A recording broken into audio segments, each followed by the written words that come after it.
Young Drunk. Hey, welcome to the Micheaux Mission. 2 Men, 1 podcast. Every black film ever made. My name is Len, aka the Bat Triple. And as always, I am joined by my partner. Hey, this is Vincent Williams. It is April 1st, but we're no fool. We are sitting in the world of Octavia April. Yes, sir. Our annual celebration of black sci-fi and Afrofuturism, named for the first lady of science fiction, The Grand Dame. Octavia Butler. Yes, sir. And tonight we are kicking it off in 2025 with Vincent's selection.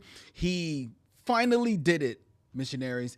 He dipped deep into that cavernous well of a short list of his and pulled out Enemy Mine. Yes, sir. From 1985, starring Oscar award-winning actor Louis Gossett Jr. and Dennis Quaid in a piece of sci-fi that we will be reviewing for all of you out there watching us as we stream live from Young Junk, Philadelphia's premier video podcast palace. We are streaming to Instagram, we are streaming to Facebook, and we are streaming, of course, to YouTube, where each and every one of you are out there in the chat. Hello, missionary. Good evening, one and all. Vincent, how are you doing, my friend? I'm doing well. I am doing well. This is my favorite month on the mission. I did not know. Of course you did. You know I love, I love Science Fiction Month.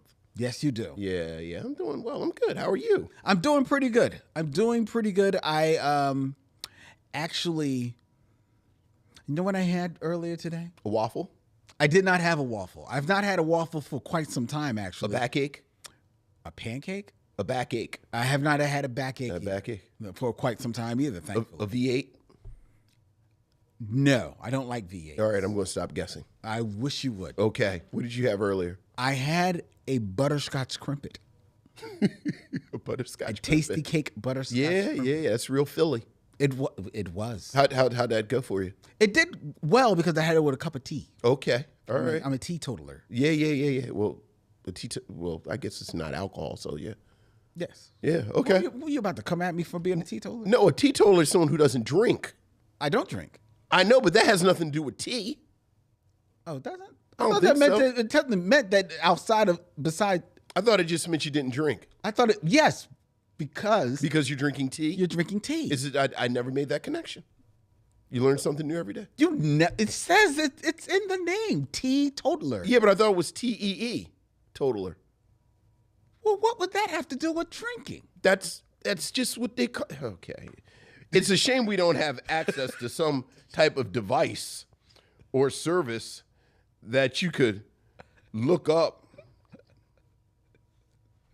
Right. A teetotaler is a person who never drinks alcohol. All right. First of all, how's it spelled? TEETO. Oh, is it spelled T-E-E? Yes. I always thought it was T-E-A. No, it's TEETOTALER. Right, that's teetotaler. It is teetotaler and is the practice of voluntarily abstaining from the consumption of alcohol. Let's see. The etymology is the words first recorded in 1832 in the context of abstinence. Emphasize T is presumably a reduplication of the first letter of totaler, so it's like capital teetotaler. Yeah, I don't think it has anything to do with tea. So it has absolutely nothing to do with tea. with the drink. There's no connection. The drinking of tea. There's no connection to tea. Oh, well, then I stand corrected. Right. But you should have went with it and said that you were being playful, like you were engaging in playfulness of the language. I could have, but that would have been a lie. Well, a lie sometimes is just when you haven't quite gotten to the truth of it. How does that work with your students? I'm just saying. Look, by the time I was finished, I'd have brought in Old Dirty Bastard, Sonia Sanchez, and road songs. But the crimpet was good? It was. It was. It was. I enjoyed the crimpets. So in a way, you didn't have tea and crumpets. You had tea and crimpets. I had tea and crimpets. See, you could have gone that way. See, now that's more playfulness with the language. I could have. You should have said, But again, that would have been a lie. That would have been a lie. I didn't have tea and crumpets. I had tea and crimpets. I had tea. And then I said, oh, how clever. Moving on. Okay. I see in the chat, Aaron Fry, how are we doing? Aaron Fry is asking whether or not the missionaries, and we're missionaries, We are digging Daredevil on Disney Plus. Are you caught up on Daredevil? I'm not caught up at all. You've not even started. I watched the first half of the first episode, and then I got pulled into a lot of other television. Oh, and I just haven't circled back around. Oh, I have caught up with it. And? I believe I'm caught up. Mm-hmm. And I like it. Okay. I like it. I like it as well as I did the Netflix version of the show? No. The reviews have been lukewarm. Right. But it's solid. The acting is great. I mean you can't knock, Charlie Cox, Vincent D'Onofrio. Mm-hmm. But it's not pulling me in. I think I'm more watching it. I'm more watching it because I'm going to be guesting on Cult Pop. Okay. Podcast tomorrow night. Mm-hmm. So I'm catching up on a lot of my geek ephemera stuff. Sure. So that I can be in the know and absolutely be one of the cool kids. I want to be one of the cool kids on at the panel. Yeah. So I haven't. So I am caught up on that. But what I did catch up on, per your request. Oh yeah. I have watched the entire third season of Severance. Second season. Oh, it's the second season. Only second season. Jesus. The second season. Oh yeah. Of Severance. Oh yeah. I watched all the way through the season finale. How you like that? It's a very interesting show. Mm-hmm. Very interesting show. It went for it. Last episode. Look. It all of a sudden it's like, oh, all of a sudden we're in a Jordan Peele movie. Okay. Severance is not here to play with you people. No. It's interesting. But I know this is a show that you I'm and Dylan have been loving because Missionaries, you don't know. The first half an hour before the cameras come on, it's just me sitting here listening to these two bop about Severance. It's so smart. Like, I think it's so smart. I think it is such a great examination of how corporate interests use technology as a weapon, and use it as a way to make people work. And I love an exploration of technology where if that technology existed, this is how it would be used. That's probably exactly how it would be used. And, for our purposes here on the Micheaux mission, and certainly during Octavia April, they're they very tantalizingly deal with issues of race, and that fascinates me to a great deal. Yeah. Like there's a manager named Mr. Milchek, who is one of two main black characters. And the way they kind of address the microaggressions that he faces and just sort of navigating this corporate space as a black man and what you have to do is amazing. And I'm just really, really trusting that Ben Stiller and company are being very intentional in how race is being addressed. So, and then it's just a beautiful show. The money is on the screen. It's so gorgeous. The acting is great. The story is fascinating. It really is like a Black Mirror episode that they've turned into a show. Deconstructed. Yeah, which is the greatest compliment I could give it. Yeah. So, big fan. Yeah, I enjoyed it. I do enjoy it. And hey, it'll probably be another 3 years before the next season. So, actually, according to the creators, they're filming right now. Like they're saying that they're not trying to be on that every 5-year deal. Well, true. And to be fair, the pandemic did mess them up. And there's a part of me that thinks that they've already filmed the third season. No. Like, it took so long to film the second season, and kind of reading in between the lines with some of the interviews with the cast and Ben Stiller and is that Dan Harmon? Not Dan Harmon. I get the sense they have stuff in the pocket. I wouldn't be surprised. Yeah, so some stuff, most certainly. Right. So yeah, between that and that coming back sooner than later, and we talked a little bit about Paradise, which is not as good as Severance, but Sterling K. Brown is putting on a clinic. Paradise. And they're filming that right now. I'm eating pretty good, and it helps to soften the blow. Did you see the announcement about Beyond the Spider-Verse? I saw that it's going to be coming out in 2027. Yeah, 2027. Camille texted me at 11:30, scared the shit out of me because your daughter is texting you at 11:30. 11:30 at night. 11:30 at night, because I guess they announced it, and right. And Camille saw it and texted me and said, "Well, I guess it'll be a college graduation present." How about that? Yeah. Wow, that is amazing. I didn't see. I saw the headline. Yeah. So I didn't read the story. Have they said why it's taking so long? No, they didn't. But I think there were issues with the script, and I think they're taking their time. I mean, I guess they definitely want to get it right. But right. Jesus, man. And then not for nothing, Shamik Moore need to get him. Hopefully, he's taking this time to get himself together. He was texting and posting all crazy. Oh, was he? Yeah, he was.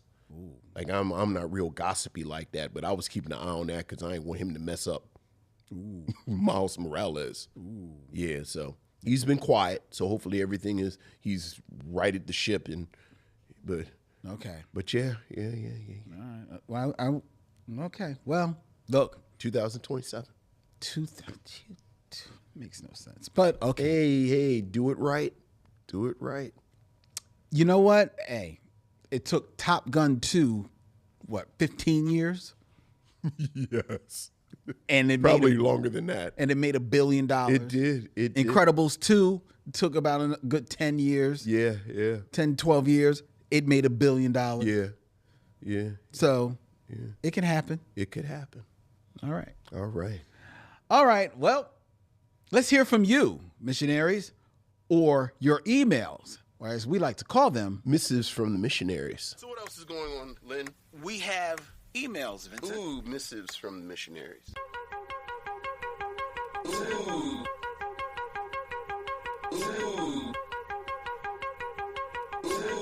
Missives from the missionaries.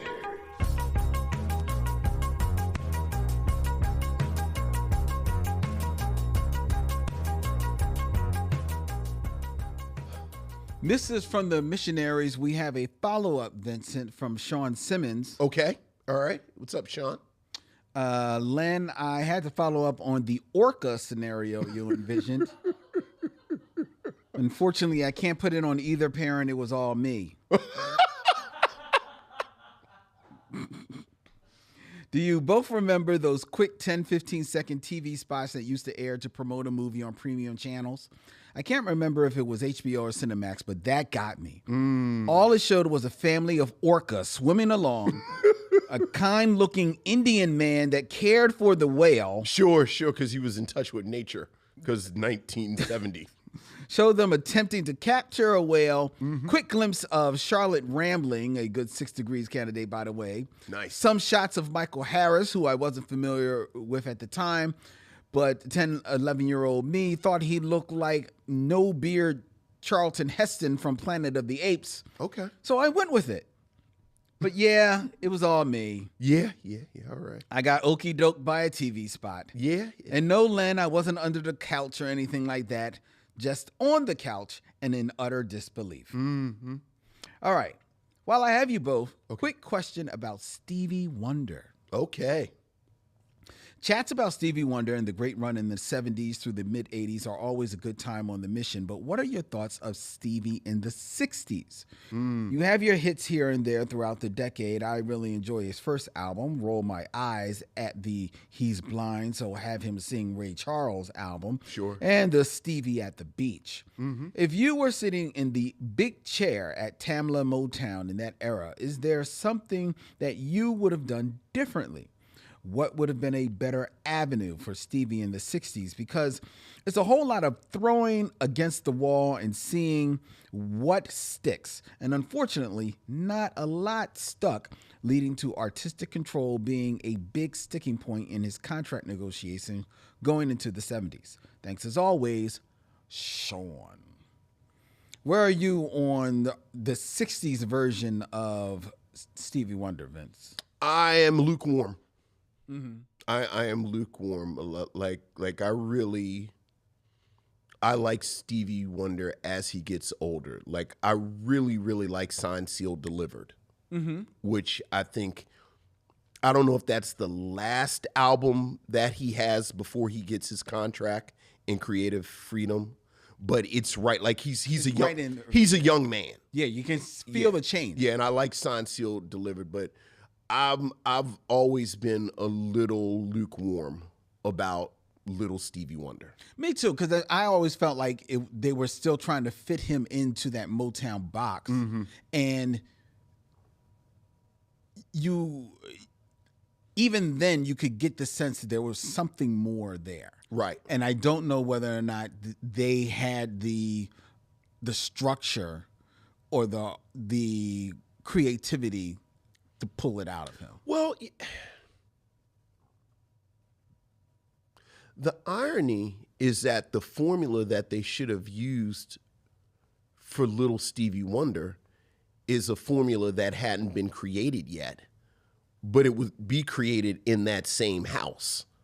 Like, I think what was so revolutionary about the Jackson 5 is that they sounded like young people. Like, this was actually a young sound, and people who talk about boy bands, a lot of people go to the Jackson 5 as like the first boy, but like they sound like young people making music. Right. And with little Stevie Wonder, I always got the sense either, you know, much like you said, little Stevie Wonder does Ray Charles, like they almost treated him like a novelty, or they had him doing grown man music, which just sounded weird. Yeah. You know, I guess someone like Frankie Lyman would have been almost a teen sound, but like I don't even think he sounded like Frankie Lyman. Yeah, but I think they like that kind of tenor. But they tried to have him in. I mean, like Fingertips and there was another song that he did. What was the? Well, a couple of his Christmas songs at that time were a little, whatever. The Christmas album is Stevie, because I feel like he was a little older by the time the Christmas album came out. Older than that, but there was another one. Oh, what was the? There was one where he sounds almost like Michael Jackson. It's like one of them Sunny movies. Well, they say the Christmas album is 67, so he's a little older. Yeah, because he started because little Stevie is when 64.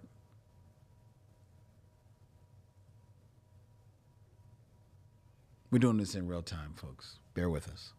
I mean, he's definitely older. Right, because Signed, Sealed, Delivered is 1970. And that's right. So Signed, Sealed, and Delivered is right before Where I'm Coming From, which starts the run. Right. So, 67, he's older. Right, so if he's like 21 when Where I'm Coming From comes out in 71, right? So he's like 17, 18. Yeah, okay, so he's a teenager. Right, he's a young man. But he's a teenager, but he's not 14. Right. Yeah. Right. Not to get all R. Kelly. Like, I mean, it's a teenager and then it's a teenager. We're going to strike that R. Kelly reference out of the show. It's an extraordinary moment. Remember, Torre asked him, would he date a teenager? And R. Kelly said, well, what do you mean by a teenager? Like it was the worst. It was the worst possible answer that you could give. Well, what do you mean by a teenager? You mean 13, 14, 15? It's a lot of teens. Teenager go all the way up to 19. You are 40 years old. Yes. So, it's a teenager and it's a teenager. So Stevie Wonder was a teenager, but he was an older teenager. And you would have dated him. No, I wouldn't have, because it's not appropriate. See how easy that was? We got another email. Okay. He said, well, what do you mean by teenager? And my favorite part is the look on, because I think it was Torre that was interviewing him. And the look on Torre's I could face. see Torre just sitting there. Just like, wait, what? You're saying, wait, what? I swear, I didn't even see it. I know he just like. Right. Like it's like early, like I'm a lob you a softball.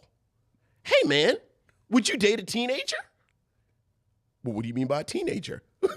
It's all kinds of teenagers. 13 is a teenager. 14 is a teenager. 15, all the way up to 19. These are all teenagers. What do you mean by teenager? How is this an answer that a person gives another person? We'll be back after these messages. Right. So You come back all of a sudden. He's sitting there. Here's my guest, Boys to Men. Right. We got an email from Nicole Court. Hey, Nicole. Hello, Len, Vincent, and missionaries. Can I first start off by saying, every time Len and Vincent have a man moment, I chuckle. Okay. It's very cute and flattering to be showing love to the sisters. Yes. You're very welcome. Speaking of which. Oh. You're not about to talk about a teenager, are you? No. Okay. No. Before we started, Okay. I told you that I watched Capricorn 1. Yes. This afternoon. I said Elliot Gould. That's Elliot Gould. It's Elliot Gould and O.J. Simpson. O.J. Simpson's James Brolin. But you know who else is in this movie? I do. Wait. Because she plays O.J.'s wife. Is it Brenda Sykes? No. You're close, but it's not. Who is it? Denise Nicholas. Lord have mercy. There's a scene where, like, because she's one of the wives. Right. And I forget who the third wife is, but one of the wives is Brenda Vaccaro, who looks like her name. And Denise Nicholas is sitting there, and they're watching, like they're going to watch the rocket ship go up. Right. And Denise, I swear, it's in this scene, and she is just there with her hand on her chin. Mm-hmm. She's got a turban on her. You know how they used to wear like little turbans on there? Sure, why not? Because 1973. But Brenda Vaccaro says something to her, and Denise just kind of like goes like this. Mm-hmm. I was like, oh. Mm-hmm. I was weak. Oh, yeah. I was weak. Denise Nicholas was a problem. Oh, absolutely. She was a problem. Absolutely. I forgot she was in Capricorn 1. It seems like that would have been Brenda Sykes. Well, yeah. Denise said, no, I'll take that. I'll take that role. Okay. All right. Fair enough. Especially because she didn't have to do any scenes with OJ. I mean, how is she in 3 scenes? She's maybe in 4 scenes. That's what I thought. She's in 4 scenes. I think she has 1 line. Right. I thought, like we need a pretty black lady to put in a dress to play the wife of the black astronaut. Get Brenda Sykes on the phone. All right, go ahead. Anyway. Yes, go ahead. This man moment brought to you by Gatorade. Yeah. Anyway. Denise continues. For you both, as well as the missionaries, I advise you all to check out the Apple TV original #1 on the call sheet. Yeah. I haven't Yeah. seen the documentary. I've seen the ad for it. This 2-part series covered black male actors ranging from Michael B. Jordan, a rare Eddie Murphy pop-out moment, Denzel, of course, and many others. The women include the incomparable Angela Bassett, Halle Berry, Megan Good, Taraji P. Henson, Whoopi, and my girl crush forever, Nia Long. All right. Me and Len are going to have to fight over her. Just kidding, of course. No, you're both welcome. Anyway, since the tenure of the show, you guys have discussed what makes a black movie or what qualifies as a black movie. I posed this question, though. When looking at the filmographies of people like Will Smith, Whoopi Goldberg, or even Denzel Washington, to name a few, do people find it hard to classify some or a good chunk of their films as black movies? I'm asking this question partly because I listened to some of the conversation from the Wicked episode. Also, I watched Pretty Woman, the 1990 romantic comedy with Julia Roberts and Richard Gere. A fun fact was, as left field as it sounds, Denzel Washington was one of the people considered to play opposite of Julia by the name of Edward. Imagine covering that movie on The Mission with Denzel in Pretty Woman. I apologize for the long email, and I hope this email finds you well. Have a great rest of the week. Nicole. Well, never apologize for a long email. We like a long email. We don't mind long emails. Also, I feel like I've heard that before, and the rumor about Denzel. and somebody's actually going to have to build a time machine and take me to the room where the execs were discussing it for me to believe that. At that time, yeah. I do not believe that. There's absolutely no way that he was a serious contender to play that role.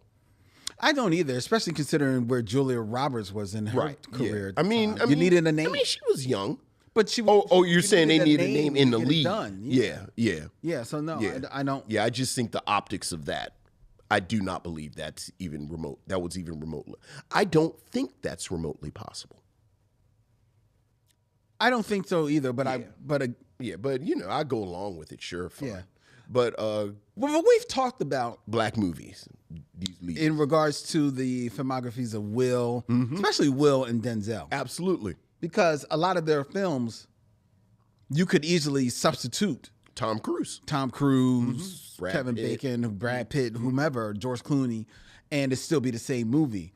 But I think we landed on they are still number one on the call sheet. And it's by virtue of being number one on the call sheet, that lands, at least makes it fodder for us to talk about it. Maybe we land on it's not necessarily a black film. I still land on that it is. Well, and this is a perfect example, Pretty Woman. I do think the race informs the narrative in certain ways. Like there's absolutely no way that a rich man who falls in love with a sex worker and then sweeps her off her feet does not have a different dynamic if that rich man is black and the sex worker is white. And certainly if the rich man was white and the sex worker was black. Like I think or even if the rich man is black and the sex worker is black. Like I think the dynamic of that narrative, if it's not two white leads, changes it. True. And so many of the films of Denzel Washington and Will Smith, I think you can have a similar film if the lead isn't black. But I do. I do. I think their race absolutely informs 99% of the films that they've been in, even if it's just subtextually. I'm trying to think if there's anywhere I maybe lean the other way. I think the first one that comes to my mind is the Denzel movie that we recently reviewed. Book of Eli? No. It's the one where he's paralyzed. That Bone Collector? Right. We didn't review Bone Collector. We didn't review Bone Collector. Why are you? Okay, we didn't review. You know what else we didn't review? Yeah. Sealer and the Spades. Yeah. No. Right. No. Right. Do it right. I said that we reviewed Sealer and the Spades, but much like Lynn does all the time, I thought that from a conversation that I had with Lynn that we had officially reviewed it, and we had not.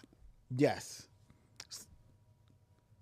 But so I was wrong. You owe me an apology. Oh, I'm sorry, Lynn. Is that? That was weak. I'm sorry. That was weak. But I think Denzel Washington being black in The Bone Collector. I don't know if that necessarily informs his character. Yeah, I don't know. I think black physicality and black male physicality, it's so difficult to divorce that from the way we take in these films. And I will just say this about The Bone Collector. I don't have a lot of memory of The Bone Collector. Mm-hmm. And certainly that's a good one because just the nature of the role, his body is actually not seen. So, but, all right. I'm going to move on. We got another email. This is from Ellis Heron. Hey, what's up, Ellis? Our man from Fort Worth. Hey. Hey, fellas. After listening to your review of Moonwalker, the Michael Jackson film, I understand why you're not impressed with it. Looking at it through the eyes of an adult, you can notice a lot of what's wrong with it or how some of it doesn't make sense. However, since I'm the same age as your previous guest, Erica Washington, I'm as nostalgic about the movie as she is. As children of the 80s, Michael Jackson was everything to us. So anything he did, we knew it was going to be amazing. Mm-hmm. Now, to give you a reason to laugh at me for a change, I was part of that group of children who were terrified of the Thriller video. Yeah. When Michael turned into that wolf cat, I was out of there. Needless to say, when I first saw Moonwalker, I watched it with one eye open. Granted, him turning into that transformer wasn't as bad, but he still didn't do me any favors. Lastly, I never thought about Michael being amused by children being scared until you brought it up. I seriously don't know what it was about scaring children in the 80s. Even Steven Spielberg said children need to be scared every now and then. Mm-hmm. He finally crossed the line, though, with Gremlins and Indiana Jones and the Temple of Doom, which the MPAA rewarded him with the reason they created the PG-13 rating. Your boy, Ellis Heron from Fort Worth. P.S. Michael Jackson's Bad was the first cassette tape I ever owned. What was the first piece of music that you ever owned? Well, I've gone on record on our show that the first album that I bought for myself was the debut of New Edition. So that was my first piece of music that was mine that I bought. I think the first album that I bought like on my own was Introducing the Hard Line by Terrence Trent D'Arby. Wow. Mm-hmm. That's we're ways apart. Mm-hmm. Yep, I remember buying Terrence Trent D'Arby. Wow. Still, it's a good album too. You still have it? I do. Okay. I do. Hold on to it. I do. Where's he at? He changed his name, and I think he's living in England. So he had like two. We're not going to go down that rabbit hole because I'm actually a huge Terrence Trent D'Arby. Let's be clear. That's not the last Terrence Trent D'Arby album that I purchased. Oh. I've purchased everything that he's made, but go ahead. You're yeah. the one. Oh, yeah. I used to argue with people about Neither Fish Nor Flesh, his follow-up. I was not aware of this album. I know. We are few, but we are strong. Next week, somebody's going to write in and talk about how much they love Terrence Trent D'Arby. We're out there. We walk among you. The Terrence Trent D'Arby fans. Okay. All right. We got one last email. I believe this. Well, we'll see. This is from Michael Sykes. What's up, Michael? Hello, Len and Vincent. This weekend, I've been diving deep into some classic funk and R&B treasures that deserve more spotlight. Nice. First up is the Times self-titled 1981 debut album. Good album. Crafted under Prince's pseudonym Jamie Starr. Mm-hmm. This record showcases infectious tracks like Get It Up, Cool, and the soulful ballad Girl. I do love Girl.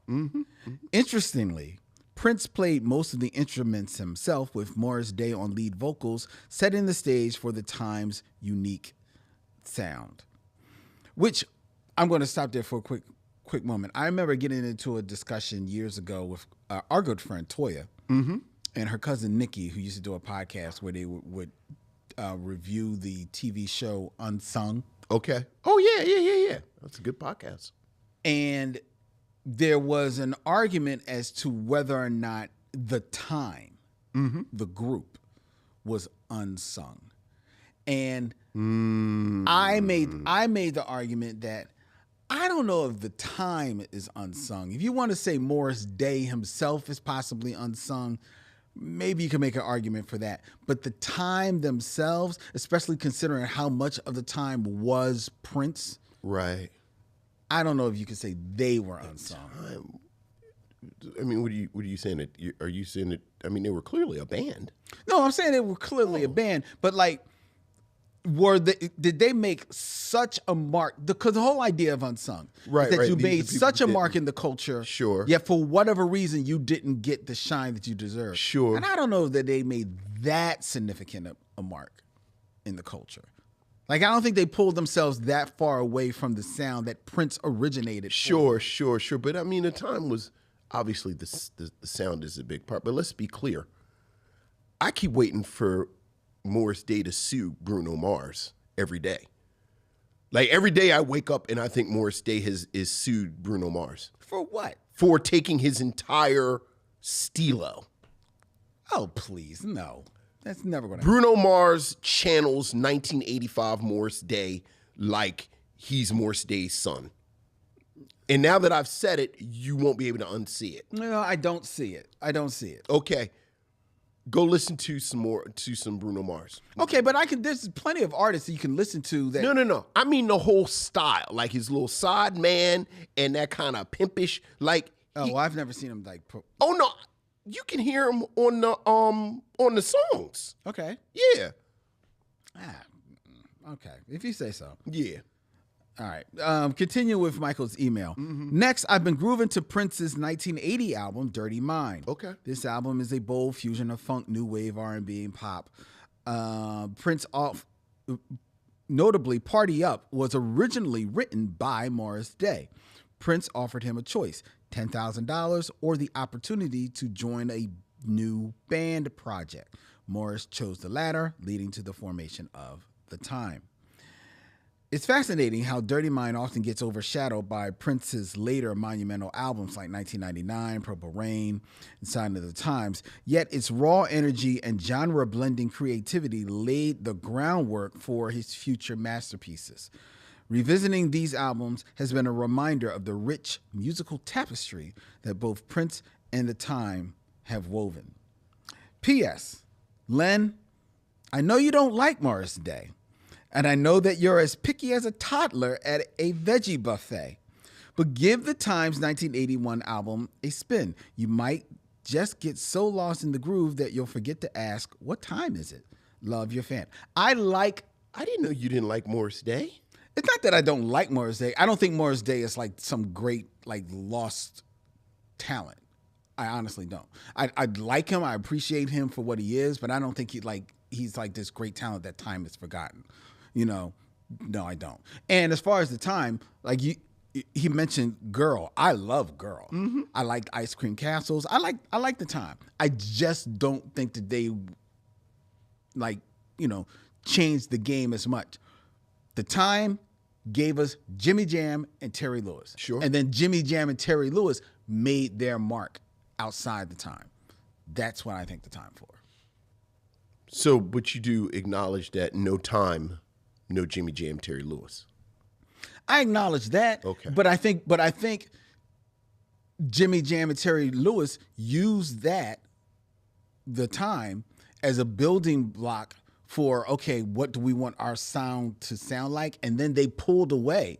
They actually outside of The Time pulled away from the Prince sound. Okay. I think The Time itself never really developed to a point where they found their own sound. Look, I think you actually name check Ice Cream Castles. Like, I'll fight you over the first 2 albums, and Ice Cream Castles, I might wave my fist at you, but I ain't gonna fight you over Ice Cream Castles.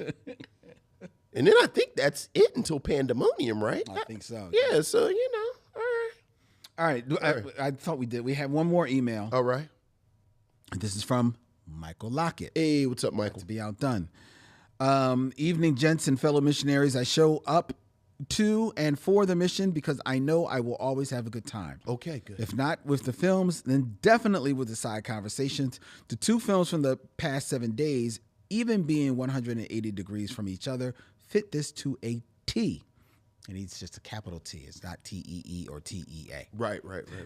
The Young Wife, which we reviewed, Yeah. was amazing. Yeah. I have nothing but praise for this work. I wanted more. I wanted spin-offs and series based on it.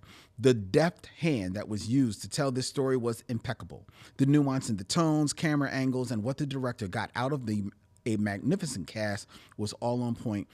I think what we got in this was what I was hoping for in Brown Girl Begins. Absolutely right, Michael. At the complete other end of the spectrum was the movie that had to happen, called Rappin'.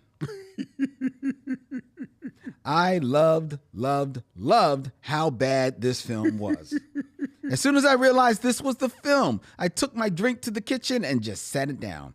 I say the nay to the spit take. For anyone familiar with the mission but has not listened to the Beat Street episode, for the love of Pete, please do. This is the film that replaced The Last Dragon as Len's arch enemy.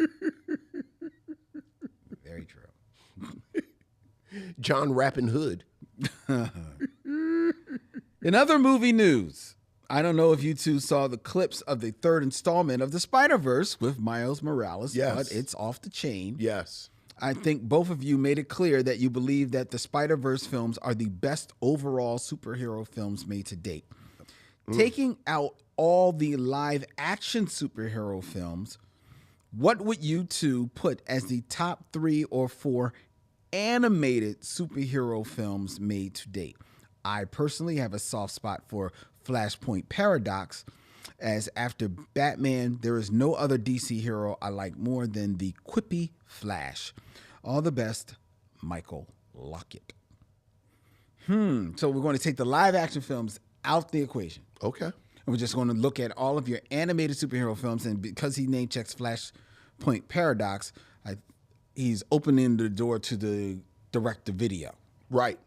Which now, okay, Spider-Man, the Spider-Verse movies 1 and 2, boom. Yeah.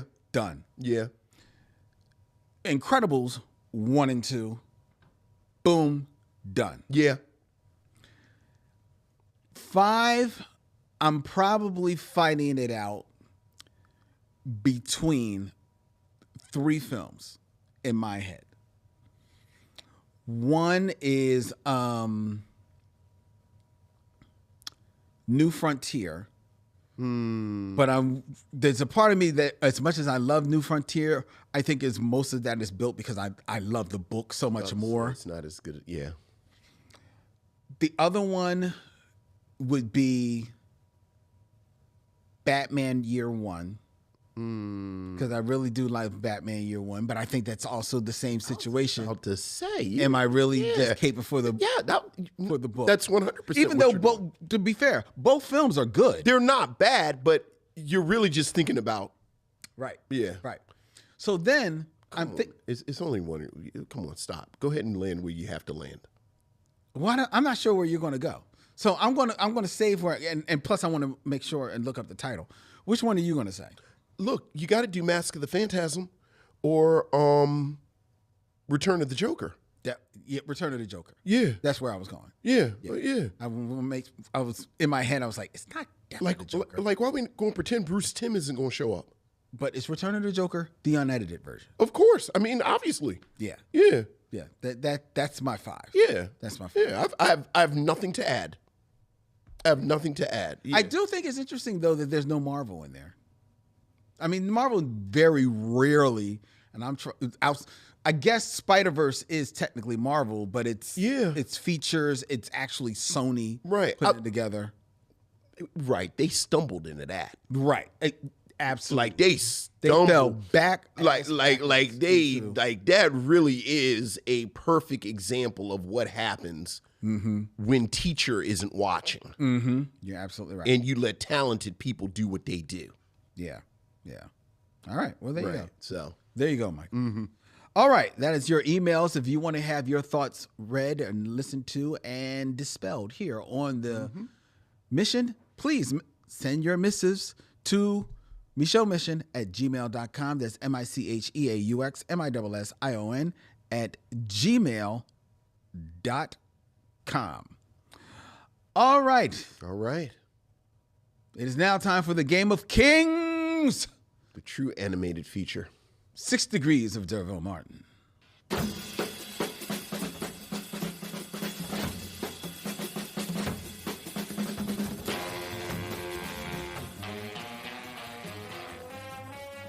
Six Degrees of D'Urville Martin, where I give Vincent 2 actors, and he has 6 films or less to connect them to D'Urville Martin, that man of cinema, stage, that thespian, if you will. Oh, yeah. Vincent, we're going to keep this in theme. Okay.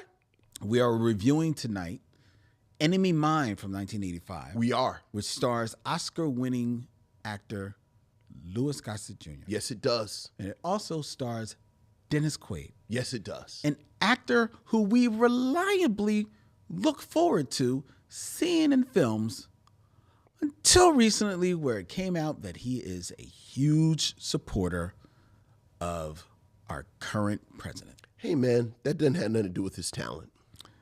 It seems to, because ever since I've learned that and I've seen him in films, he doesn't do good work anymore. Just okay. All right. Pretty middling. Okay. All right. Fair. So, keeping in theme, okay, here are 2 other actors who perhaps you had a soft spot for, but maybe now, since learning that they support our current president, sure, you may think differently of. May think differently of them.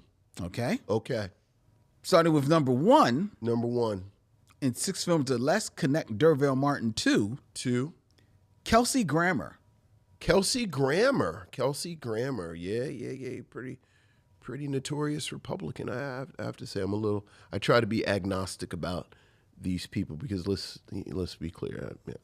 I feel like my beliefs and morals and ethics and values don't often align with rich white people. So if I go down that road, I'm not going to like anybody. But Kelsey Grammer. The funny thing about Kelsey Grammer, let's just kill the suspense. I'm going right to the beast. But does he have a lot of movie work? Fair amount. Like, he kind of made that Frasier money, I thought. And he did make the Frasier money, but he has made quite a few films. Like, I remember Down Periscope. Yeah. But I don't remember who else was in that. But all right, he's done a lot of voice work. Sure. All right, well, look, let's do this. Let's do this. All right, this is what I'll do. Let me see if I can do this.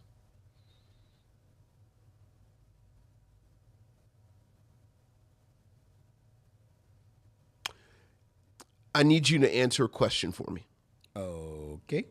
Is that Amy Adams in Her? Is it the voice? Because that's the voice is Scarlett Johansson, but I think she's in it too. Amy Adams. Looking up her filmography real quick. Yes. Okay. And then I'm going to need the name of a movie, but because we were just talking about Paradise. So, D'Urville Martin is, of course, in 5 on the Black Hand Side with Dick Anthony Williams, who's in Mo Better Blues with Sam Jackson, who is in Take Your Pick of the Marvel films. We'll just say Avengers, with Scarlett Johansson. How many is that now? So I said Dick Anthony Williams, 3. Samuel Jackson, Scarlett Johansson, who is in her with Amy Adams. Amy Adams is in What's the Singing Movie with James Marsden, where he plays the prince. Oh, I don't know. Yeah, it's it was a pretty big hit. So is it an Amy? I think it's Amy Adams and James Marsden. And if I have that combination wrong, I'm just have to go and Enchanted with James Marsden. Then James Marsden is, of course, in, I think, X-Men: The Last Stand with Kelsey Grammer. Very good. Right. Very good. You know, I'm really appreciating James Marsden lately, so I want to get him in there. Oh, you know what? I've heard of this film. I didn't. Yeah. I don't think I've seen it. I definitely didn't see it, but yeah. Okay. Yeah. All right. Very good, Vincent. Okay. Well done. Now, just to answer your question, Kelsey Grammer was definitely in Down Periscope. Yeah. But he's done, as I mentioned, quite a lot of voice work. He was in the film, the animated film Anastasia. Okay. He was in Toy Story 2. Oh, He's that's Stinky Pete. Right. Y'all, I know Sam Jackson was in the Marvels. I just want to talk about James Marsden. I took the long way home. Sometimes you take the long way home. He was also... Daddy, can we drive through the city and go home? Yeah, go ahead. He was also in the Simpsons movie. Of course. Because he was... He's Sideshow Bob. Of course. There you go. That's right. My tattoo doesn't say die, Bart, die. It's actually German for the Bart, the. And just, you know, he got from out behind the microphone, but just in front of the camera, and Think Like a Man 2, The Expendables 3. Neither films have I seen. Okay. It's just the truth. I just haven't seen them. I haven't seen all the films. I thought you did. No, right. Just didn't watch all the films. All right, fine. Who's next? Who's the next? Are these Republicans or Trumpers? Well, these are decidedly, they have stated their support for Trump. These are Trump people. They're Trump like people. These are right. So they may be Republicans, but they may have lifelong, like Kelsey Grammer. Like I know it's been a lifelong right. Republican, I didn't know he was in the Trump death but cult. he is actually supported all right Trump. Now I don't know about death cult, but he supported him. He voted for him. Clearly a death cult. Well, that's how I feel. All right, go ahead. Who's next? In 6 films or less, Okay. connect Derville Martin to 2.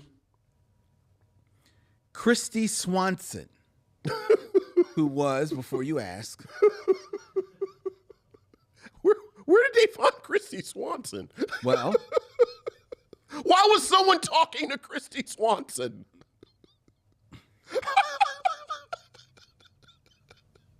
Seriously? do you know who Christy Swanson is? Yes, she's Buffy the Vampire All right, Slayer. I'll tell you.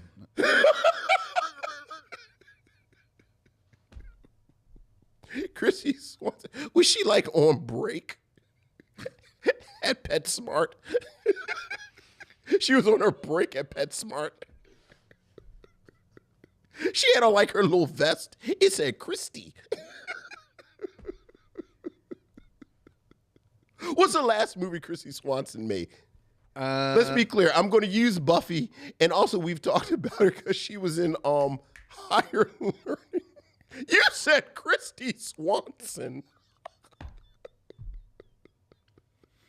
She's done work. What is the last thing she was in? The last thing I'm showing here was in 2021. She was in Courting Mom and Dad. I don't know what that was. It doesn't have a link. So. George Kimona said we could talk about Dean Cain too. She was hanging out with Dean Cain and Kevin Sorbo. Is Dean Cain a Trump supporter? Oh yeah. Oh yeah. I know Kevin Sorbo. Oh yeah. Oh wow. Oh, thank you for that. You said Christy Swanson. That's why she can't get work too. That's what she said. I can't get work because of my politics. Her and Gina Carano. Oh boy, oh my God. You said Christy Swanson. All jokes aside, I really like Buffy the Vampire Slayer. The movie. But to be fair, she's in the movie. She's the original. Well, you're saying to be fair. I just informed people that she was in the movie. Like, no one knows. Like, everyone thinks, like I said, Buffy the Vampire Slayer, and the entire world said, that's not who you just said. That's Sarah Gellar. Right. Because Sarah Michelle Gellar. Sarah Michelle Gellar. Because nobody, knows about the movie. But you said, see, I've never seen the movie. I really like the movie. I've never seen the movie. I've never saw the series. Yeah, I actually really like the movies. I always thought Josh Whedon was a little oversold. Like I was ambivalent about Josh Whedon before it was cool to be ambivalent about Josh Whedon. Mm-hmm. And Buffy the Vampire Slayer was part of the reason why. Like, I always thought Buffy the Vampire Slayer, the television show, was too cool for school. But the movie I thought was a lot sharper. Okay. Pardon the pun, because it's a vampire. And she's good in Buffy the Vampire Slayer. But and she's good because she's acting opposite, for the most part, Donald Sutherland. Oh, is he in that movie? Mm-hmm. Wow. And Donald Sutherland is, of course, in The Split. Yes. With Diane Carroll, who is in Paris Blues with Sidney Poitier, who, as we all know, was in Guess Who's Coming to Dinner with Derville Martin. And that's how you get from world-renowned actor of stage and screen, Christy Swanson, who is very supportive of Donald Trump, and Derville Martin. Yeah. Well done, Vincent. Yeah. Well done. All right. Paul Rubin is in Buffy the Vampire Slayer too. It's a good movie. Like it's really smart. I have to see it. Yeah. I have to see it. All right. There you go. Mm-hmm. It is now time for us to move into our review of Enemy Mine. Enemy Mine, a 1985 American science fiction film directed by Wolfgang Peterson. Mm-hmm. Written by Edward Camara, based on the Barry B. Longyear's novella of the same name. The film stars Dennis Quaid and Louis Gossett Jr. as a human and alien soldier, respectively, who become stranded together on an inhospitable planet and must overcome their mutual distrust in order to cooperate and survive. An international co-production between the United States, the United Kingdom, and West Germany. Enemy Mine began production in Budapest in April of 1984 under the direction of Richard Lancrane, who quickly ran into quote-unquote creative differences. Mm-hmm. And thus, Wolfgang Peterson took over and reshot many of the scenes before moving the production to Munich. Budgeted at $17 million, the film ultimately cost $40 million and was a box office failure that earned over $12 million during the holiday season of '85. However, it was successful in the Soviet Union and would grow to be considered a cult favorite in the science fiction community. Sure. And it is also notable as this film was Louis Gossett Jr.'s follow-up to after winning the Academy Award for Best Supporting Actor in Officer and a Gentleman. Right. He made some other stuff, but this is the one. Right. That, yeah. Mm-hmm. And this film is Vincent's selection for our first stop in Octavia, April. Vincent, what say you of Enemy Mine? Well, I have to say Enemy Mine is a film. It's part of a group of films that I have a certain amount of affection for. Mm-hmm. Like these very ordinary, maybe solid science fiction films in the 80s. And I have a soft spot because I feel bad for it. Because the 80s were just an embarrassment of riches. I just jotted down a couple of things, like just very quickly between 1980 and right around 1985. Like you look, Road Warrior comes out in 1981. Escape from New York is also 1981. 1982 is Blade Runner, The Thing, and E.T. True. 1984 is Terminator. 1985 is Cocoon and Back to the Future. The year after this comes out, you've got Aliens, and then in 1987, you've got Predator. I've not mentioned what's going on with Star Wars. Nope. I didn't mention Wrath of Khan. Not about to say Star Trek is back up and running. Like it really is a moment that if you are just an ordinary science fiction film, it's very easy to get lost in the sauce. And let's be clear, Enemy Mine is a very, I'm not going to say nondescript, but it is very much a film that does not stand out as a science fiction film. I think the story, as many critics point out, is almost a boilerplate narrative by 1985. The two enemy soldiers have to figure out how to be friends together, how to coexist. This is a storyline that they made at least 2 or 3 films in the 50s about World War II. With United States soldiers and either a German soldier or a Japanese soldier who have to figure out how to get along. And even here on the Mission, people have pointed out the similarities in narrative between this and the Defiant Ones. So Tony Curtis and Sidney Poitier. And the film itself knows this. Like, the film starts out and it is in the future, the late 21st century, as they say, perhaps later than that, because Earth has begun to explore outer space. And as we explore outer space, there's another group out there, an alien civilization called the Drax. And we are now at war. Film info dumps this in a voiceover within the first 2 minutes. There is a very nondescript space battle. Dennis Quaid's character, Louis Gossett Jr.'s character, who is a Drac. Dennis Quaid's character, Willis, Louis Gossett Jr.'s character, Jarrus, who they call Jerry, crash land, and then the film begins. So, just as a story, you immediately know that it's going to end up that these two characters are going to find some type of understanding, find some type of way, middle ground to get along. And just to kind of put it into to context, this film is an hour and 50 minutes.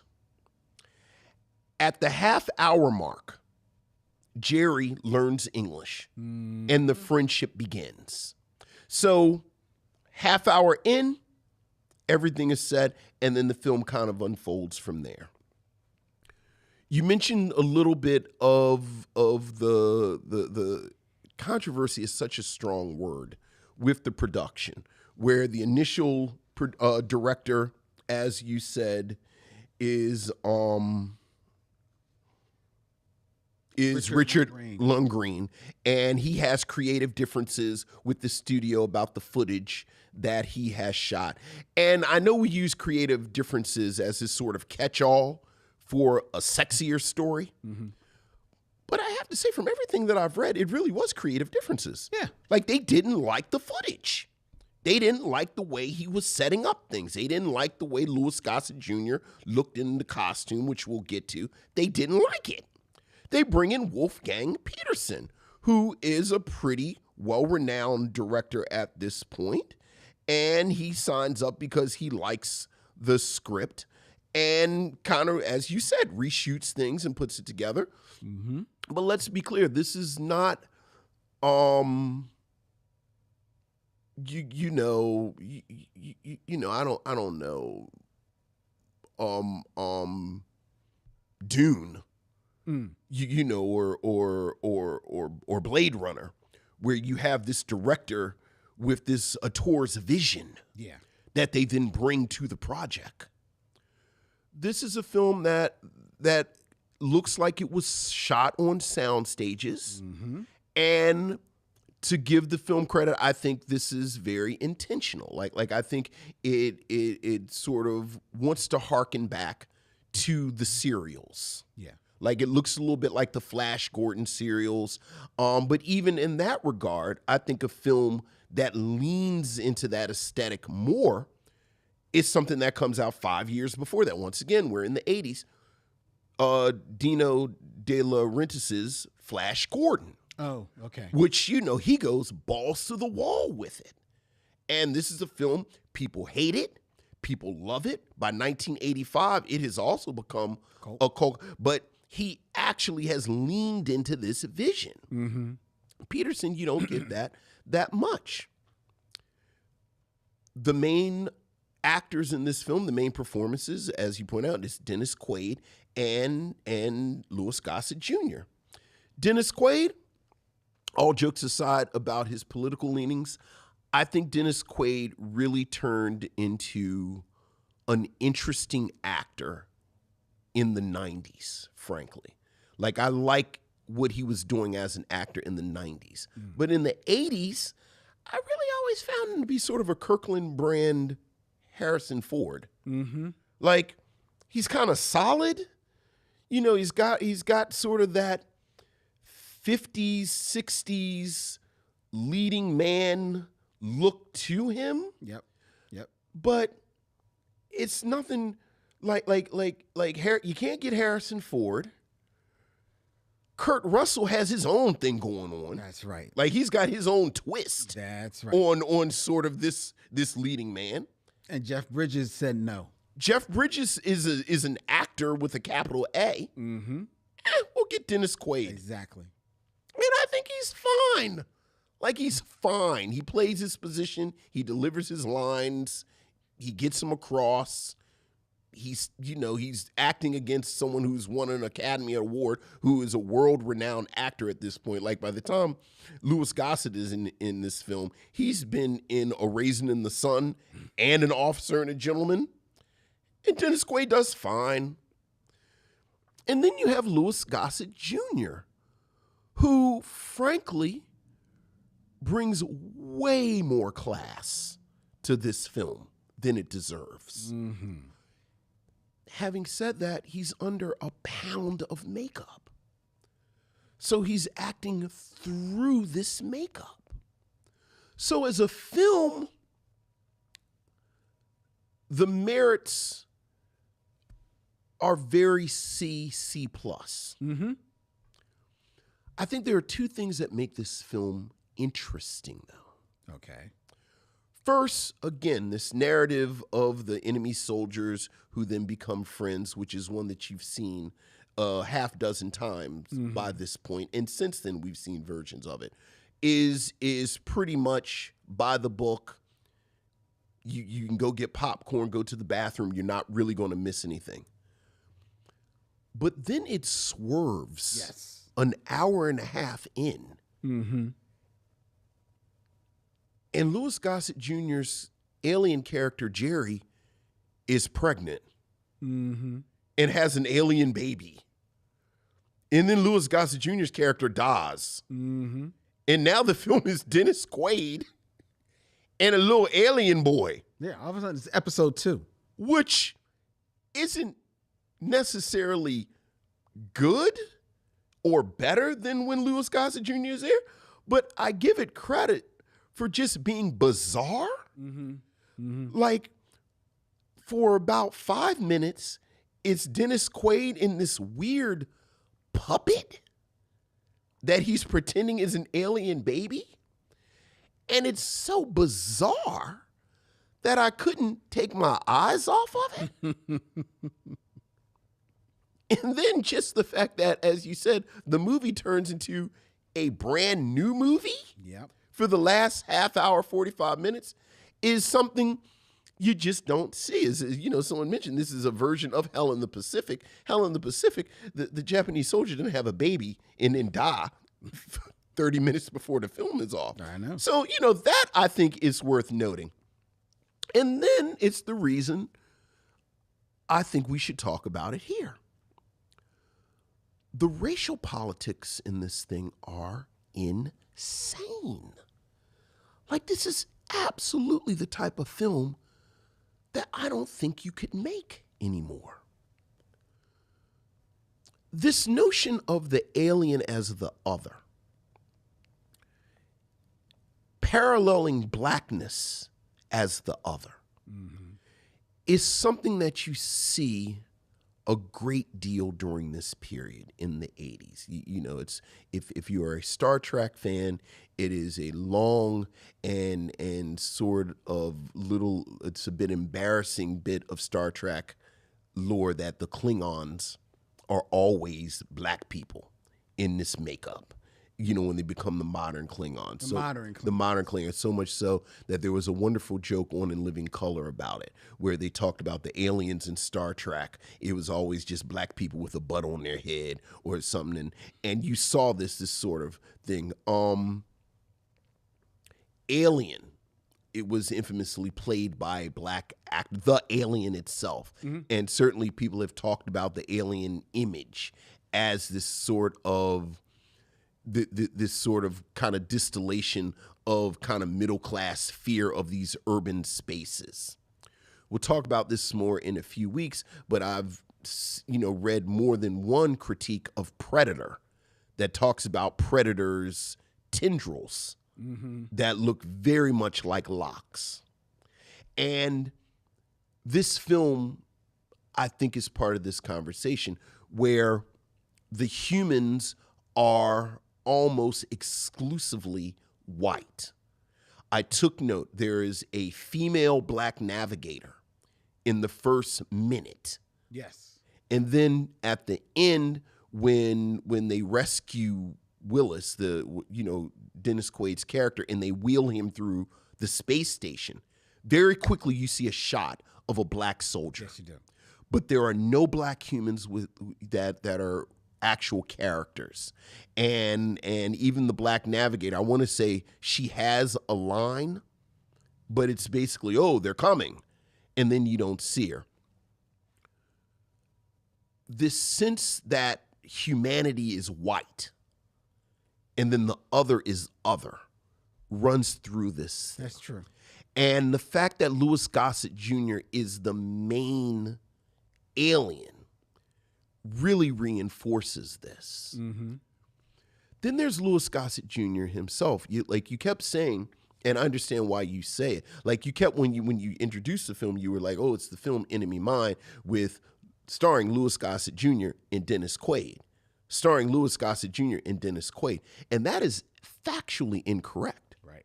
This film stars Dennis Quaid and Louis Gossett Jr. Louis Gossett Jr. has second billing under Dennis Quaid. And let's be clear, at this point in Dennis Quaid's career, the biggest thing he's been in is he was part of the ensemble in The Right Stuff. And certainly when we talk about The Right Stuff, I don't know how long you talk about The Right Stuff before you bring up Dennis Quaid.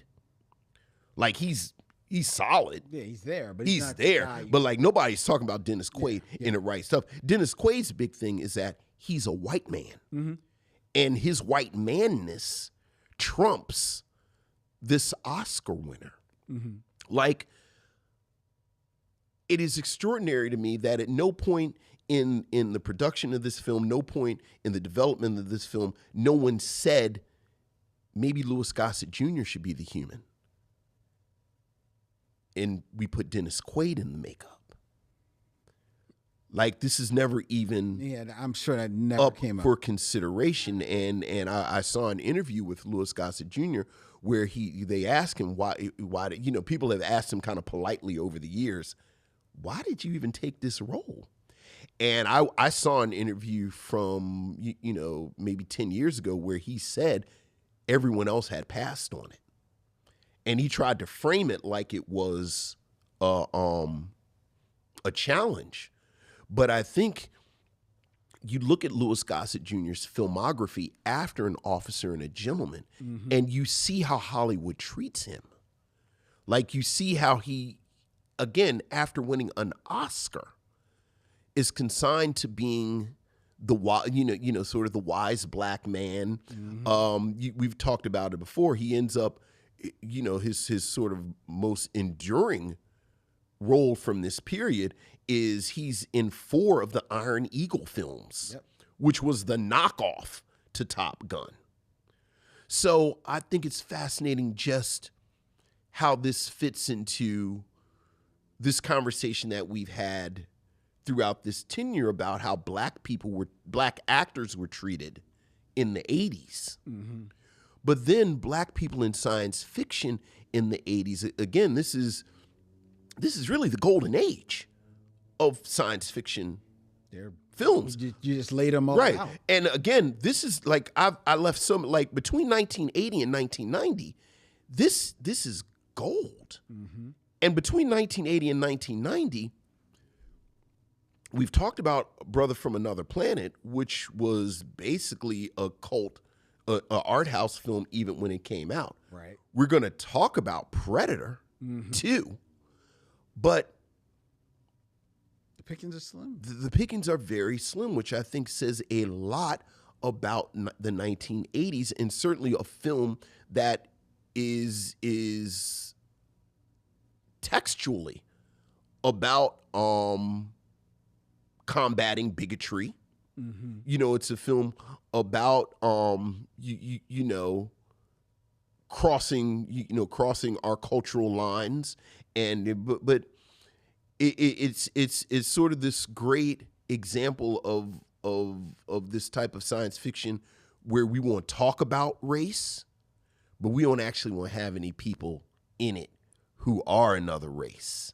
Right. So we'll talk about robots and aliens and other things, but we don't really want any icky black people there for real. So for me, that's what makes it interesting. Okay. It definitely is an interesting film. 100%.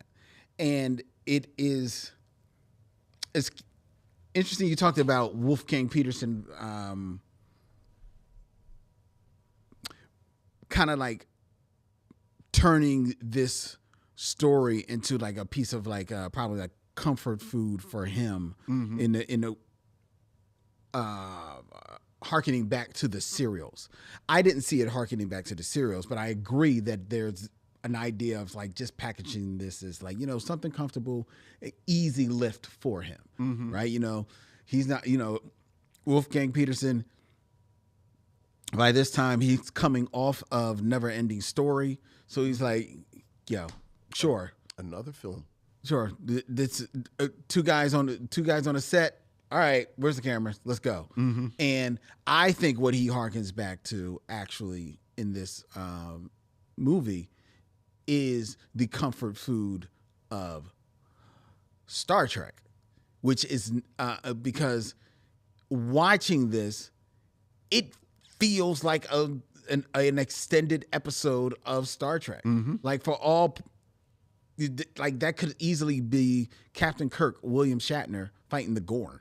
Down there, right? Yeah.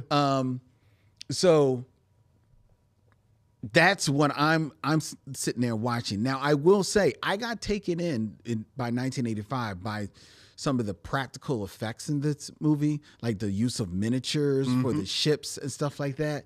That took me back in time to the early days of Star Trek: The Next Generation, where they use miniatures, to Star Wars, where they use miniatures. And even though there are miniatures, There's something about just tangible items that you can kind of like feel their weight, feel the substantialness of that is something. That's not like a computer image that I really appreciated. Okay. At the top of this, the kind of like dogfight that starts at the beginning of this movie, that really pulled me in because it's been forever since I've seen this movie. And outside the fact that it's Dennis Quaid and Louis Gossett Jr., I didn't remember one bit of this movie except, they get stranded on an island or the planet. Sure. I didn't remember the whole thing about the Drax being, neither man nor woman. Right. So that Louis Gossett Jr. all of a sudden is going into labor. I'm like I felt for Dennis Quaid character in that moment because he's like, "You're what?" Yeah, yeah. Because I ain't touch you. Right. Who is who else is on this planet? Like, hold up. So I have forgotten all about that. But again, like smart science fiction, I like that. It's actually now seeing this, I see what Seth MacFarlane was homaging in his show The Orville, with the characters that he created there who were just males and they gave birth and everything. But anyway, it all got to start here and then there you go. Who knew? But so I like that return to that comfort food. Okay. Right? I enjoyed that. Dennis Quaid always came across to me as like a $3 Jeff Bridges. Like, we can't afford Jeff Bridges. And Kevin Bacon's doing something. Let's get Dennis Quaid. And Dennis Quaid might as well be William Shatner in this movie. He's having fun. Like you said, he's fine. He's fine. He's fine. He's fine. He's fine. He's not, he's neither hurting it or helping it. Sure. He's in the pocket that you need to get the lines across, to get us to the next scene. Sure. So we can progress. Okay. Meanwhile, Louis Gossett Jr., to your point, hidden under tons of makeup and having to learn. He's not even speaking words for most of the beginning of this film. It's really, really bringing it. So all of the trappings and aesthetics and effects of this movie, I appreciate. I get lost a little bit in the whole, I guess it's not American, but the United Earth imperialism of it all. We're now in the future and, well, we've spread ourselves all over Earth. Let's go find some planets to go and make our own. I'm like, that's what y'all do. Right. And then all of a sudden you're in a war with the Drax because, far be it for the aliens that are out there, other people that are living in the solar system, to have had the same thought as you, that maybe we can also go to another planet, right? Oh, heaven forbid, right?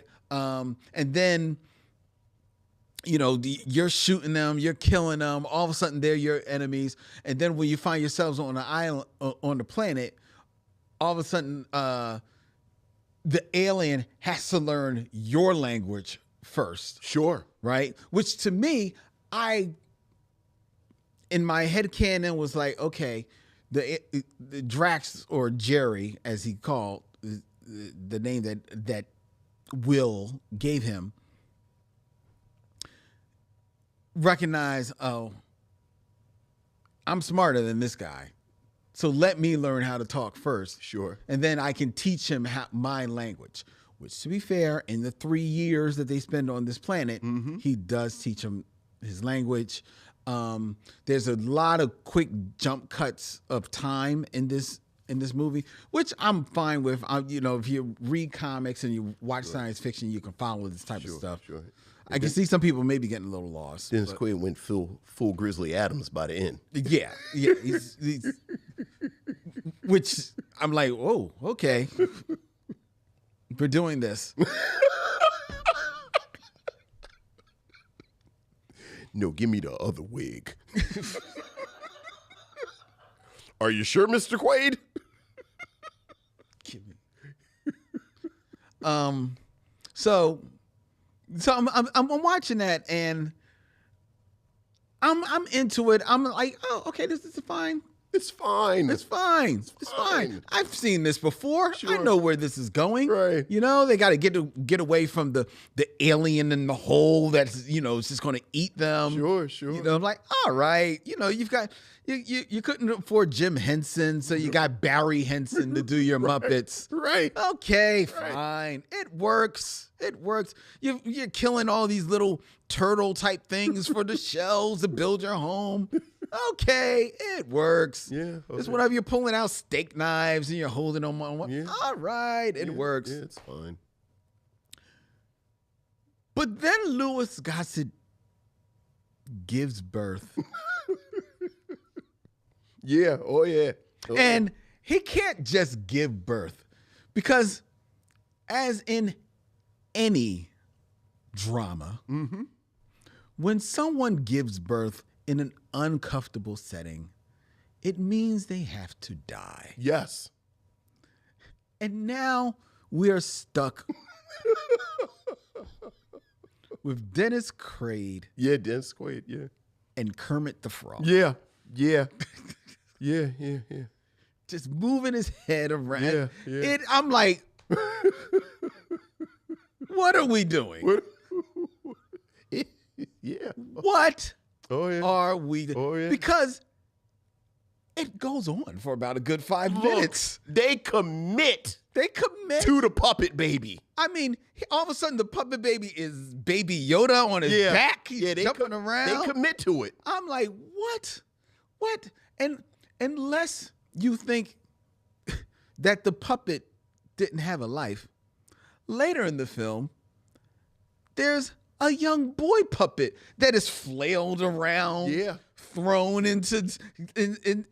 onto rocks. Dennis Quaid actually lands on the puppet at one moment. I'm like, what are we doing with this movie? Like, it's almost as if they were like, oh, it's not a feature length yet. I tell you what we're gonna do. I like to believe Louis Gossett Jr. said, I'm not putting on this makeup anymore. It's like, y'all had me for 3 days. Right. My 3 days are over. Right. I'm out. Right. I am due on the set of Iron Eagle. So goodbye. You know what? That probably is it. Or like remember what was it, The Powers of Matthew Starr? I want to think it was Iron Eagle. Okay. At least it was going to be his movie. It wasn't The Powers of Matthew Starr? No.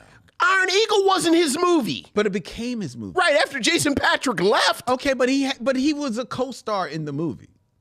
He's like a co-lead in Iron Eagle. Was he I think he's a co-lead in Iron Eagle. Ooh, the co-lead is doing a lot of work in that sentence. I'd rather look that up than this. Yeah, he's the co-lead. He's on the cover. He's on the poster. He's on the cover because he's the one with the Oscar. But that clearly is Jason Patrick's movie. He's in the. First of all, it's Jason Gidrick. I'm sorry. Jason Patrick would never. And according to here, he's number one on the call sheet. Ooh, Jason Gidrick. Have they asked him how he feels about Trump? He's on his break at Home Depot. Right. I'll ask Chrissy to. I was going to make a joke about Scott Baio, but I think Scott Baio might actually have money. Oh, Scott Baio has money. Yeah, Scott Baio has money. He's got money. Like, he don't have to act anymore. That's why he's actually a friend of Trump. Right.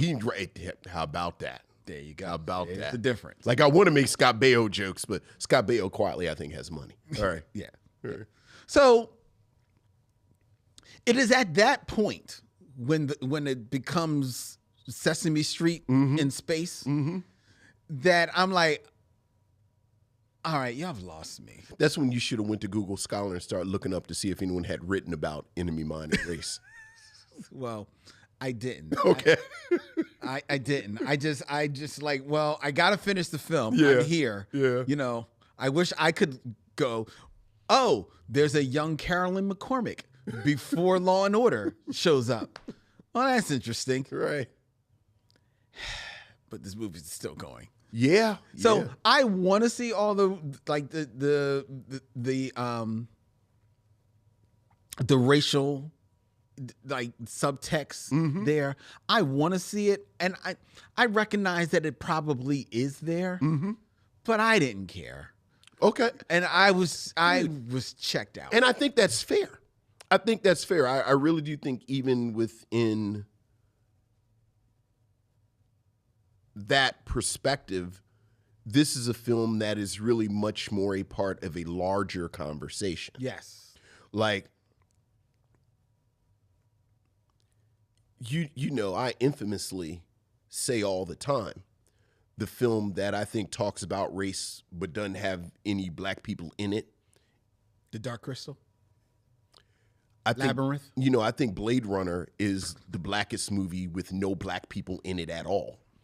Like, that's a film that textually is about escaped slaves and passing. Like, that's the actual plot of the film. And there are no black people in it.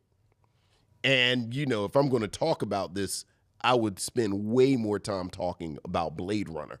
And even as you said, they spend, you know, it's not even lip service to this notion of human imperialism running up against another race that also has imperialist sort of appetites. Did you watch Space Above and Beyond? Came on in the 90s. I feel like I did. Space Above and Beyond deals with that better than this. The alien as a stand-in for minority. We've talked about this. Alienation Yep. deals with it in much sharper ways than this. So I don't fault you for checking out. Like, I think there's a film that I think many of us give up. You know, I think about this. I think about something like, you know, The Last Starfighter. Wow. You know, these films that kind of like people have this affection for, but I think we have affection for them because they're underdogs. Like The Last Starfighter, and I don't know this for a fact, but like The Last Starfighter, like probably came out the same week as like Wrath of Khan. Wow. So I don't know if it did, but it, you know, it was so Trump tight in the 80s that these like little films came out, but like Back to the Future is still playing. Like, Oh, yeah.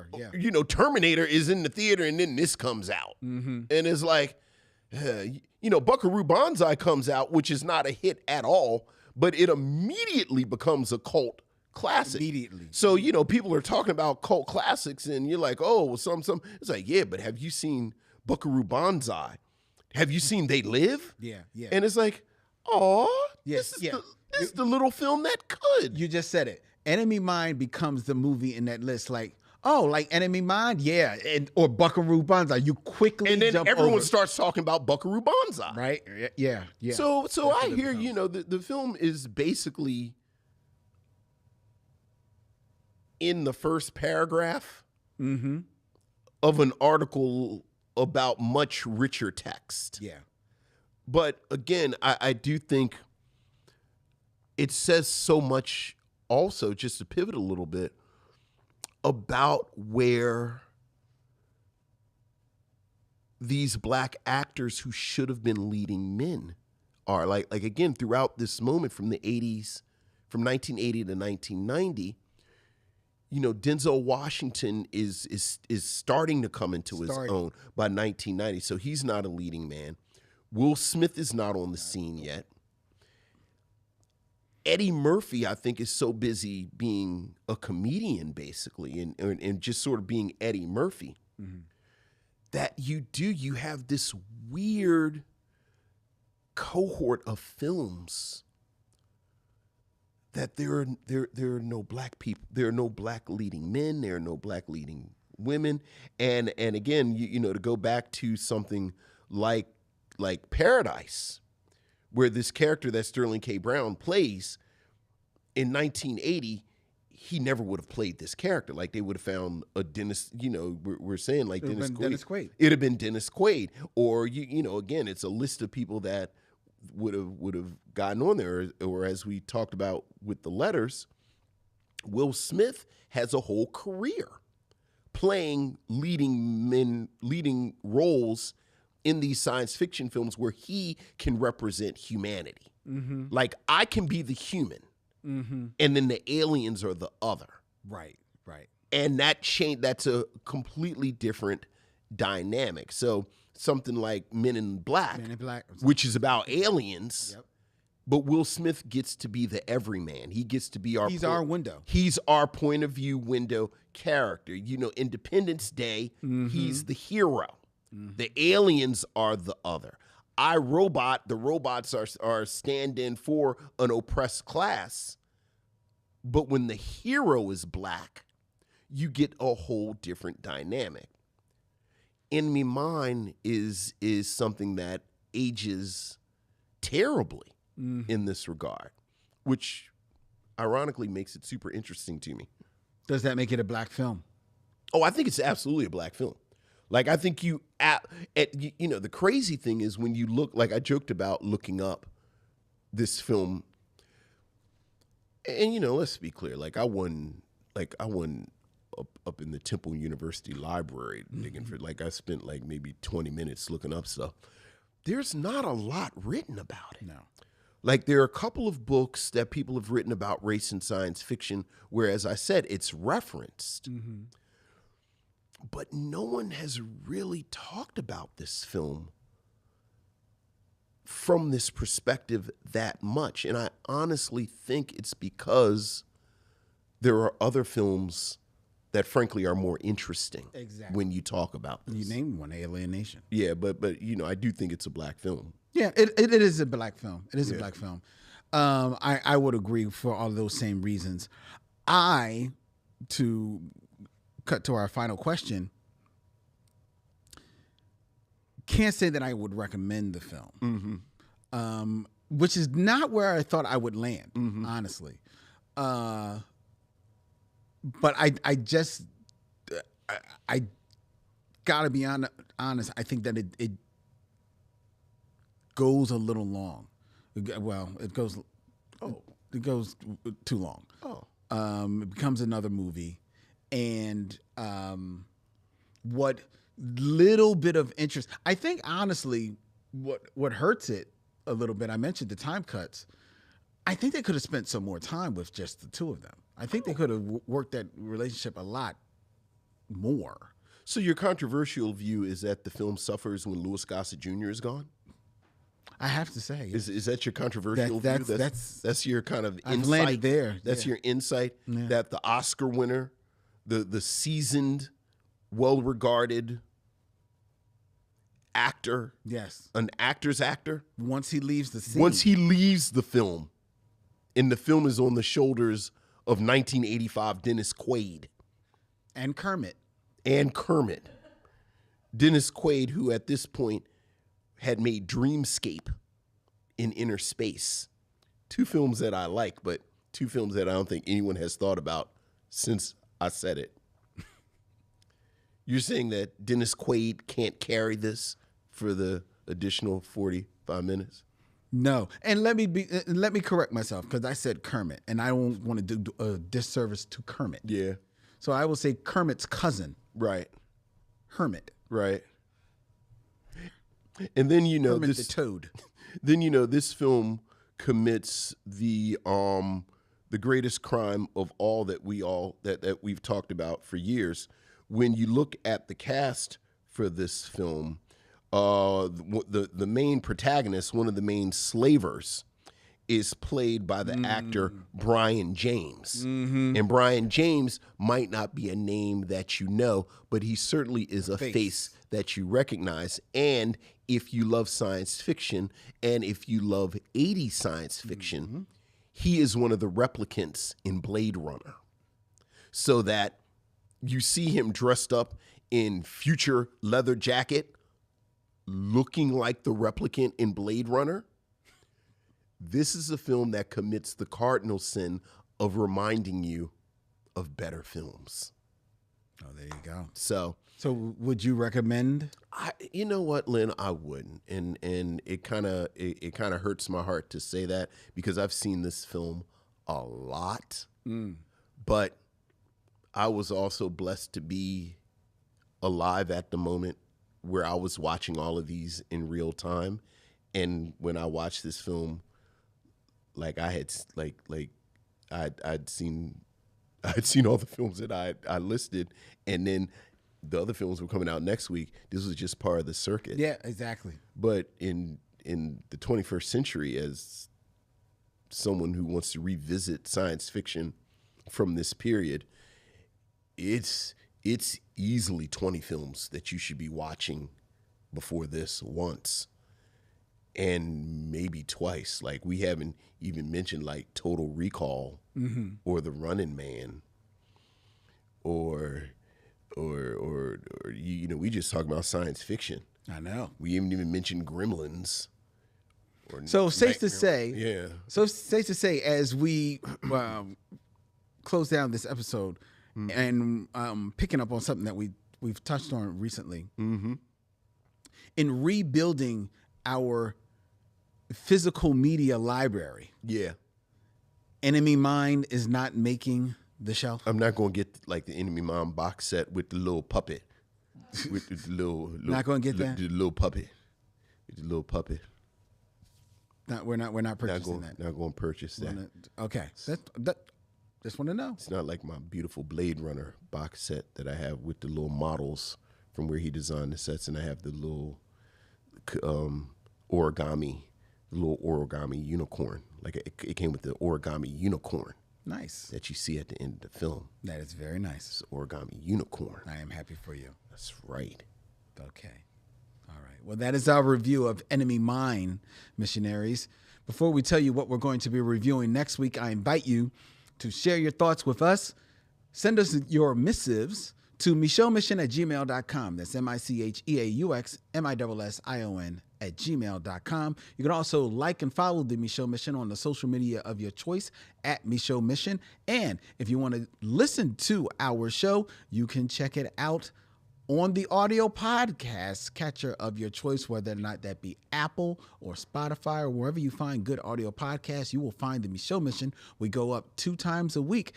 Today, on Tuesday, we put up Mission Logs, the best of the Micheaux Mission. We put up our review from 2018 of 1999's The Best Man with Tia Whitfield, a favorite show of mine and some of our listeners, as we have learned recently. That goes up on Tuesday. Thursday sees tonight's show up for your download pleasure. You can also follow the Micheaux Mission on YouTube, where you can hit the bell, be notified of when we go live, and when we put up new videos up on the channel. New videos went up there today. Go check them out. The Micheaux Mission streams every Tuesday night, 7 p.m. Eastern, from Young Junk, Philadelphia's premier podcast palace. If you want to book yourself in one of the fabulous studios here, get in touch with our guy Dylan at youngjunk.com.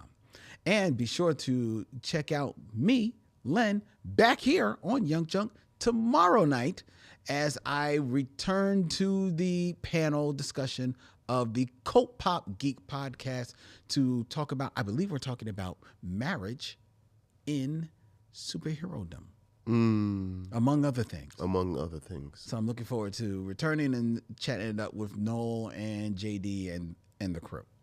All right. Next week here on the Micheaux Mission, it is my turn. And I dipped into the world of Netflix. Okay. Into the filmography of 3 outstanding women. Charlize Theron, get her out of the way. But the actress Kiki Lane. Kiki Lane. And the director. I know that's right. Gina Prince Bythewood. Boy, she put her foot. Oh, I'm sorry, that's a review. That's for the review. But boy, she put her foot in this. She did indeed. She directed the hell out of this. As we will be reviewing the comic book movie. The Old Guard. Old Guard. Next week here on the Micheaux Mission. Until then, he is Vincent. I am Len. And in parting, we say, We'll see you when it's time to meet again.